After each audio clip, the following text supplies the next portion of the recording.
Assalamualaikum warahmatullahi wabarakatuh. Shalom Om Swastiastu, Namo Buddhaya, Salam Kebajikan. Kepada yang terhormat Profesor Dr. Pujiono, SEAK MSI, selaku dosen pengampu mata kuliah Teori Akuntansi kelas Akuntansi 2023G, dan teman-teman yang menyaksikan video ini. Jadi pada kesempatan kali ini, kami dari kelompok 3 akan mempresentasikan hasil diskusi kami terkait aset dan pengukurannya. Sebelum itu, izinkan saya untuk memperkenalkan anggota kelompok kami terlebih dahulu. Yang pertama yaitu Tiara Parastika Putri Salsabila dengan 3 digit NIM akhir 149. Yang kedua Alfia Nuzula Rahma dengan NIM 150.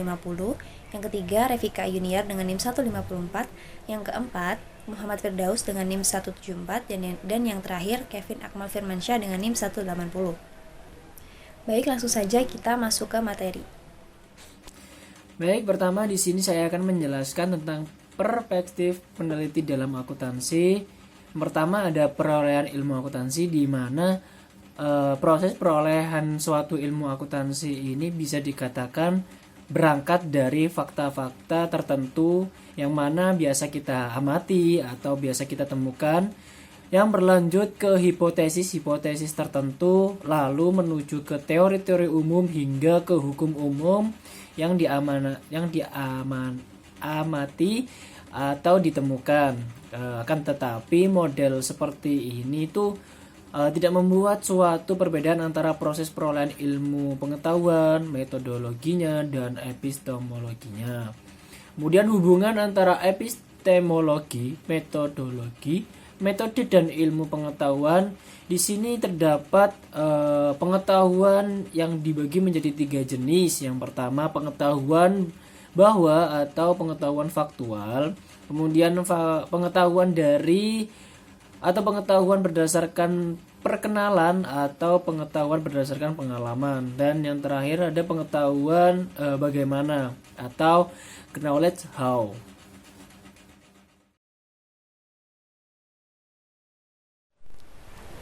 Selanjutnya terkait perspektif metodologi akuntansi, yaitu ideografi versus nomotesis.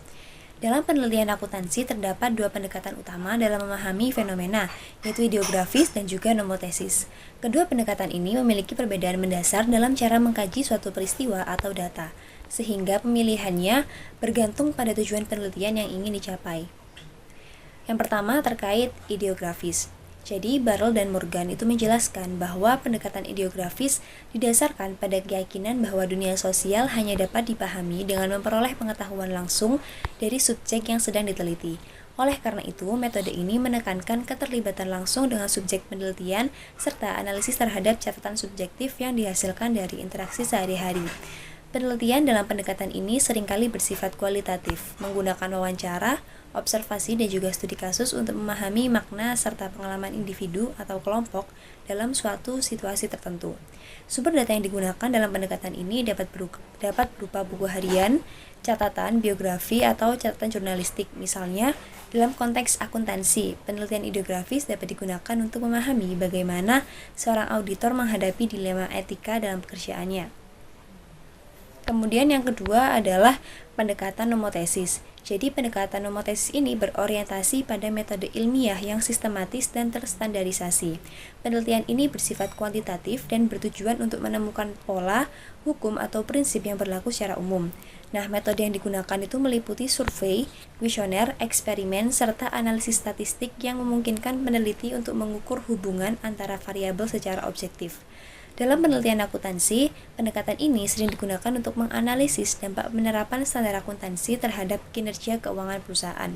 Nah, keunggulan pendekatan ini adalah hasil yang lebih dapat diukur dan digeneralisasikan, tetapi seringkali mengabaikan konteks spesifik yang dapat mempengaruhi hasil penelitian. Selanjutnya terkait 3 strategi utama. Jadi dalam praktiknya terdapat 3 strategi utama dalam penerapan kedua pendekatan ini.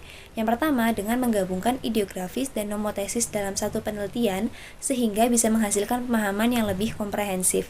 Misalkan seorang peneliti dapat melakukan wawancara mendalam dengan akuntan untuk memahami bagaimana mereka menerapkan standar akuntansi, lalu menganalisis data keuangan perusahaan untuk melihat dampaknya secara lebih luas. Nah, yang kedua, menggunakan kedua pendekatan secara bergantian, yaitu memulai dengan penelitian ideografis untuk memahami suatu fenomena secara mendalam, kemudian melanjutkannya dengan pendekatan nomotesis untuk menguji apakah pola yang ditemukan itu berlaku secara umum. Nah, yang ketiga, mengembangkan metode penelitian baru yang lebih fleksibel dan sesuai dengan kebutuhan disiplin ilmu akuntansi dengan cara mengintegrasikan elemen dari kedua pendekatan secara inovatif. Nah, dengan memahami kedua perspektif metodologi ini serta strategi penerapannya, para peneliti akuntansi dapat memilih pendekatan yang paling sesuai dengan tujuan dan konteks penelitian mereka.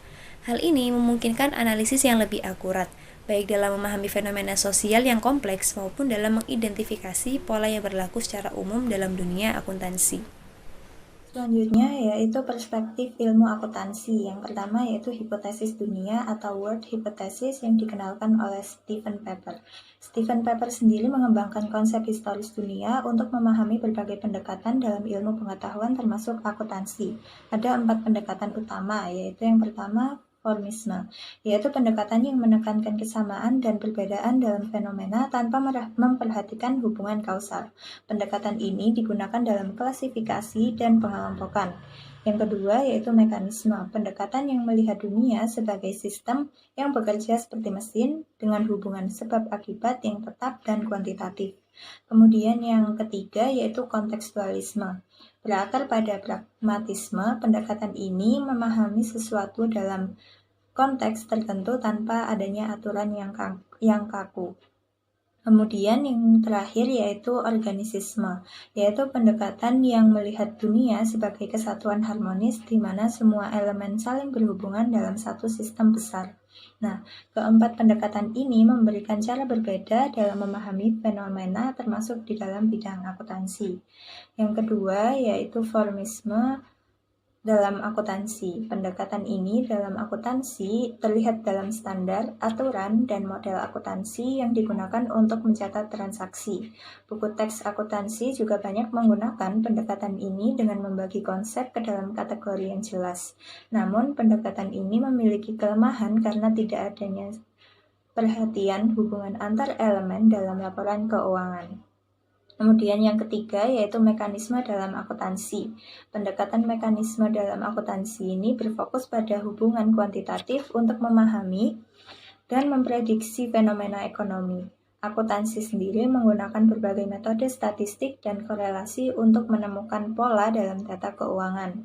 Namun, ada kelemahan dalam pendekatan ini, yaitu asumsi bahwa hubungan antar variabel ini selalu tetap padahal kondisi ekonomi dan bisnis terus berubah. Selanjutnya yaitu kontekstualisme dalam akuntansi. Pendekatan ini lebih fleksibel dibandingkan mekanisme dan formisme. Akuntansi tidak hanya soal angka, tetapi juga tentang memahami latar belakang ekonomi, sosial, maupun budaya di mana transaksi terjadi. Misalnya, standar akuntansi ini bisa berbeda di setiap negara karena adanya perbedaan konteks ekonomi dan regulasi. Kemudian yang terakhir yaitu organisisme dalam akuntansi. Di dalam pendekatan ini, akuntansi dianggap sebagai bagian dari sistem yang lebih besar yang mencakup ekonomi, bisnis, dan masyarakat. Informasi akuntansi tidak hanya digunakan untuk kepentingan internal perusahaan, tetapi juga berdampak pada pemangku kepentingan lain seperti pemerintah, investor, dan masyarakat luas. Baik, di sini saya akan menjelaskan tentang perspektif pada penelitian akuntansi. Jadi penelitian akuntansi banyak ragam dan pilihannya. Penelitian akuntansi tampak seperti mengalami kesulitan dalam mencari topik, metodologi dan jenis kenyataan ternyata sangat berbeda. Seperti ilmu sosial lainnya, akuntansi melakukan penelitian dengan didasarkan pada asumsi-asumsi berhubungan dengan hakikat dan hubungan sosial dari masyarakat.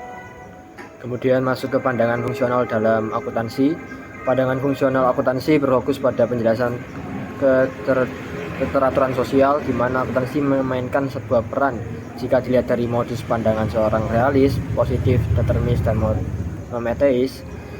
Ia berhubungan dengan regulasi secara efektif atas dasar bukti dan juga objektivitas. Kemudian masuk ke pandangan interpretatif dalam akuntansi. Pandangan interpretatif dalam akuntansi akan berfokus pada penjelasan tatanan sosial dan sudut pandang dari seorang normalis, anti-positif, voluntaris, dan juga ideologis. Dalam akuntansi, ia akan menjadi pemahaman pengalaman yang subjektif yang dialami oleh individu yang terlibat persiapan, komunikasi, verifikasi, naskah-naskah akuntansi, literatur akuntansi, bahasa-bahasa akuntansi, dan juga ideologi menggunakan metode Verstehen. Kemudian masuk ke pandangan strukturalis radikal dalam akuntansi. Pandangan strukturalis radikal dalam akuntansi akan menentang tatanan sosial dari sudut pandang seorang realis, positif dan normatif. Pandangan ini akan mencari perubahan yang radikal, emansipasi dan juga potensialisasi dengan menggunakan sebuah analisis yang ditekan pada konflik struktural dengan cara-cara domisasi, kontradiksi dan juga penghapusan hak. Kemudian ada pandangan humanis radikal dalam akuntansi. Jadi pandangan radikal humanis dalam akuntansi akan berfokus pada penjelasan tatanan sosial dari perspektif seorang nominalis, voluntaris, serta ideografis, memberikan penekanan bentuk-bentuk dari perubahan radikal. Nah, selanjutnya adalah tentang fondasi intelektual dalam akuntansi. Yang pertama adalah akuntansi berbasis ekonomi marginal.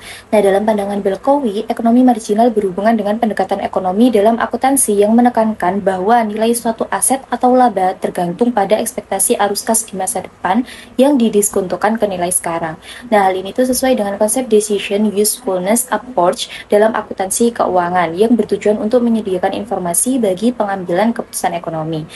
Nah, dalam Belkowi ini juga membahas hubungan antara tingkat suku bunga dan nilai ekonomi mengenai pengaruh permintaan dan penawaran moneter terhadap suku bunga pasar. Namun, konsep ekonomi marginal ini sering dikritik karena terlalu bergantung pada asumsi rasionalitas pasar yang dalam beberapa kondisi dapat bersifat spekulatif atau tidak sepenuhnya determinis. Yang kedua adalah akuntansi ekonomi politis atau AEP. Nah, menurut Belkowi, akuntansi bukan hanya sekedar teknik pencatatan keuangan, tetapi juga alat untuk merefleksikan kepentingan politik dan ekonomi. Ini itu sesuai dengan konsep positive accounting theory yang berusaha menjelaskan bagaimana akuntansi dipengaruhi oleh kekuatan sosial, politik, dan juga ekonomi. Nah, pendekatan akuntansi ekonomi politis atau AEP ini menyorot bahwa laporan keuangan tidak hanya mencerminkan kondisi ekonomi perusahaan, tetapi juga digunakan untuk mempengaruhi alokasi sumber daya, distribusi kekayaan, dan juga kekuasaan dalam masyarakat. Ini menunjukkan bahwa akuntansi ini dapat digunakan sebagai alat legitimasi bagi pihak-pihak tertentu dalam masyarakat. Dan yang ketiga adalah akuntansi berbasis disiplin ilmu bisnis. Nah, Belkowi menekankan pentingnya interdisipliner dalam akuntansi yang melibatkan ilmu ekonomi, manajemen, dan sosial. Nah, dalam bukunya ia menjelaskan bahwa perkembangan akuntansi modern dipengaruhi oleh berbagai disiplin ilmu, termasuk teori organisasi, perilaku manusia, dan juga sistem informasi. Nah, akuntansi ini harus beradaptasi dengan perubahan sosial dan ekonomi. Akuntansi seharusnya tidak statis, tetapi terus berkembang sesuai dengan perkembangan ilmu bisnis dan juga kebutuhan organisasi. Sekian yang bisa kelompok kami sampaikan. Mohon maaf apabila terdapat salah kata ataupun perbuatan. Terima kasih. Wassalamualaikum warahmatullahi wabarakatuh.